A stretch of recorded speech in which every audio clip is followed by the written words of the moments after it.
So today we are talking about customer value. Of course, we will also discuss the value of environmentally conscious customers or green customers, but for this time now we're just talking about customers in general. So the customer value. First of all, what we need to understand here is that a company or any organization has scarce resources. So they have limited money, they have limited employee time, and of course they have limited capacity. So with this limited and scarce resources, they have to use their customer relationship measures in a very target-oriented manner. So they have to define ex ante how to acquisite customers, how to do their customer bondings, how to design the services, and how their recovery program looks like. So they have to define how to target their CRM measures. And you know what? This depends upon the customer. So every customer has its own customer situation. Any customer values a particular relationship or relationship management. Every customer has his or her own needs and values a different form of benefit. So the customer benefit is something very individual or very specific for a particular customer. So this is the complicated situation here because a company has to create customer value. And this value, of course, depends on their customer measures, so the customer relationship measures, and of course on the customer. So value drivers are the customer demand, so the demand of the customers, so the price sensitivity of the customers, how satisfied the customers of a particular company are, and the binding intensity.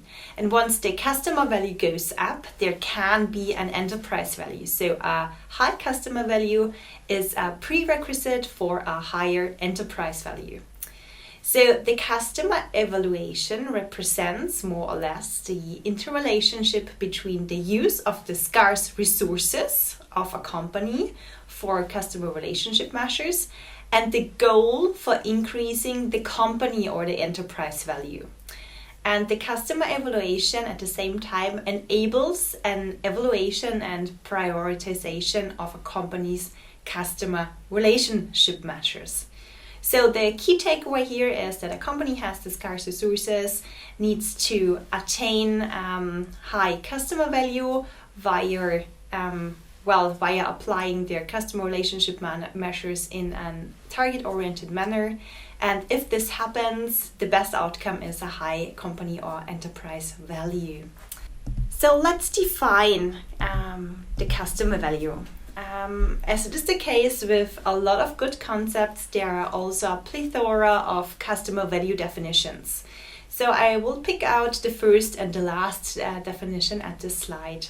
So the first definition is a very established one, and it defines the customer value as an indicator of the extent to which a customer contributes to meeting the monetary but also the non-monetary goals of the respective supplier.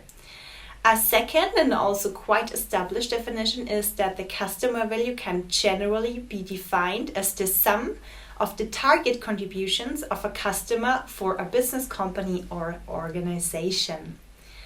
So I want to point out that there is a difference between customer value and value for the customer.